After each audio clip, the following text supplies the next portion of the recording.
చెప్పి నేను ప్రశ్నిస్తా ఉన్నా. రైతులకు రైతు బంధు 15,000 ఇస్తామని మాట చెప్పి 12,000 అని చెప్పి దాన్ని తగ్గించి అది కూడా అరకొర మంది రైతులకు ఇచ్చి మాట తప్పింది నయ వంచన కాదా అని చెప్పి నేను ప్రశ్నిస్తా ఉన్నా. ఇవాళ ప్రతి మోసమే రైతు కూలీలకు 12,000 ఇస్తాను మోసం చేసిండు.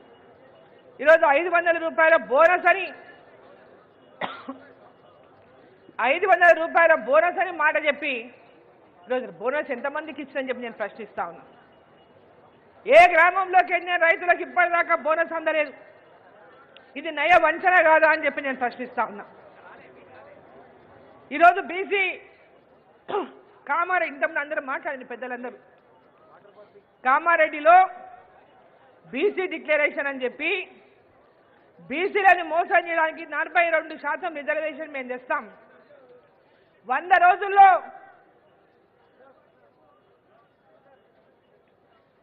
రోజుల్లో మేము అన్ని కూడా ఇచ్చిన హామీలను నెరవేరుస్తామని చెప్పి మాట చెప్పినటువంటి మీరు స్థానిక సంస్థల ఎన్నికలు జరపడానికి భయపడి 42% రిజర్వేషన్ అటువంటి మాటతో తెలంగాణ బీసీలను మోసం చేసిన మాట నిజం కాదా నయ వంచన కాదా అని చెప్పి నేను ప్రశ్నిస్తా ఉన్నా. ఈరోజు బీసీలకు 42% రిజర్వేషన్ అని చెప్పి ఈరోజు గ్రామ పంచాయతీల్లో 21% కూడా గ్రామ పంచాయతీలో బీసీ రిజర్వేషన్ లేవు ఇవాళ. మరి తెలంగాణ బీసీలను అంతా మీరు మోసం చేస్తారా లేదా అని చెప్పి నేను ప్రశ్నిస్తా ఉన్నా. బీసీ రిజర్వేషన్ అని బీసీలను మోసం చేసిండు. ఆ రోజు మన కాంగ్రెస్ పార్టీ పిసిసి అధ్యక్షులు మహేష్ గౌడ్ గారు రేవంత్ రెడ్డి కాదు రేవంత్ గౌడ్ అని చెప్పి మాట్లాడాలన్నాడు. అంత ఘనంగా బీసీలకు న్యాయం చేస్తున్నాడు రేవంత్ రెడ్డి గారు అని చెప్పి రేవంత్ గౌడ్ అని చెప్పాలన్నారు. మరి ఎక్కడ న్యాయం చేసి మీరని చెప్పి నేను ప్రశ్నిస్తా ఉన్నా. కేవలం ఎన్నికలలో బీసీలను వాడుకున్నారు.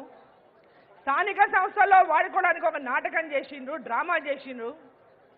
బీసీలను మోసం చేసినటువంటి మీకు ఈరోజు తెలంగాణలో విజయోత్సవాలు చేసుకునేటటువంటి అర్హత ఉందా అని చెప్పి నేను ప్రశ్నిస్తా ఉన్నా. ఈరోజు ప్రతి వర్గాన్ని మోసం చేసిన తెలంగాణ. ఇంతకుముందు కామారెడ్డి శాసనసభ్యులు వెంకటరమణారెడ్డి బ్రహ్మాండంగా చెప్పారు. 3 లక్షల కోట్ల బడ్జెట్, పేరు గొప్ప ఊరి దిబ్బ. ఆ 3 లక్షల కోట్ల బడ్జెట్లో బీసీలకు 20,000 కోట్లు ఏటా ఇస్తామన్నాడు. మరి 40,000 కోట్లు ఇలా 2 ఏళ్లలో. మరి ఎన్ని వేల కోట్లు ఇచ్చని చెప్పి నేను ప్రశ్నిస్తా ఉన్నా.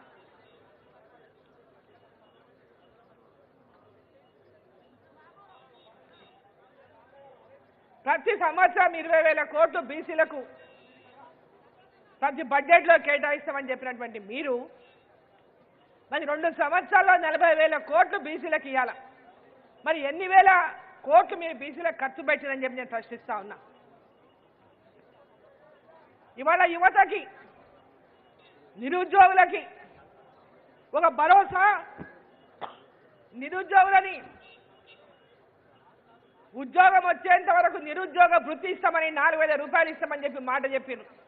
మరి ఏ నిరుద్యోగికైనా రాష్ట్రంలో ఇంతవరకు నిరుద్యోగ వృత్తి అందించిందా? ఇట్లా అన్ని మాటలు తప్పి అన్ని మోసాలు చేసి అధికారంలోకి వచ్చి ఈరోజు హిల్టన్ చెప్పి కొత్త పాలసీని తీసుకొచ్చిండ్రు. హైదరాబాద్లో ఉన్నటువంటి ఇండస్ట్రియల్ భూములను ట్రాన్స్ఫర్మేషన్ చేస్తూ లక్షల కోట్లు మీ జేబులను ఏ విధంగా నింపుకోవాలో ఆ నింపుకోవడం కోసమే హిల్ట్ అనేటటువంటి పాలసీని తీసుకొచ్చిండ్రు. ఈ పాలసీ ద్వారా మీ జేబులు నింపుకోవడం కోసం ఈ పాలసీ వచ్చింది. కానీ తెలంగాణలో ఏ ప్రజలకు మేలు చేయడానికి కానీ ఏ ప్రాంతానికి కూడా మేలు చేయడానికి కానీ ఈ హిల్ట్ పాలసీ రాలేదని చెప్పి సందర్భంగా నేను తెలియజేస్తా ఉన్నా. కేవలం దోపిడీ కోసమే ఈ హిల్ట్ పాలసీని తీసుకొచ్చారని చెప్పి నేను తెలియజేస్తా ఉన్నా. పెద్ద ఎత్తున ప్రభుత్వం ఆదాయానికి గండి పడిస్తూ పెద్ద ఎత్తున ఇండస్ట్రీస్ భూముల ట్రాన్స్ఫర్మేషన్ అటువంటి పేరు మీద ఓ పాలసీ పేరు మీద పెద్ద ఎత్తున దోపిడీకి పాల్పడతా ఉన్నారని చెప్పి మేము తెలియజేస్తా ఉన్నా. ఈరోజు బీఆర్ఎస్ పార్టీ నాడు ప్రాజెక్టుల పేర్ల మీద లక్షల కోట్లు దోపిడీ చేస్తే మీరు ఈరోజు రియల్ దందాలో లక్షల కోట్లు దోపిడీకి సిద్ధమయ్యే కాదు దోపిడీకి పాల్పడతా ఉన్నారని చెప్పి నేను తెలియజేస్తా ఉన్నా. ప్రభుత్వ భూములను అమ్ముకొని ప్రభుత్వ భూములను అమ్మడానికి ఆ రోజు వ్యతిరేకించినటువంటి రేవంత్ రెడ్డి గారు అధికారంలో లేనప్పుడు ఒక మాట, ఇంతకుముందు వెంకటరమణారెడ్డి చెప్పింది, గతంలో మీరు మాట్లాడిన వీడియోలన్నీ ఒకసారి చూసుకోండి. మీరు అధికారంలో లేనప్పుడు బీఆర్ఎస్ ప్రభుత్వం అధికారంలో ఉన్నప్పుడు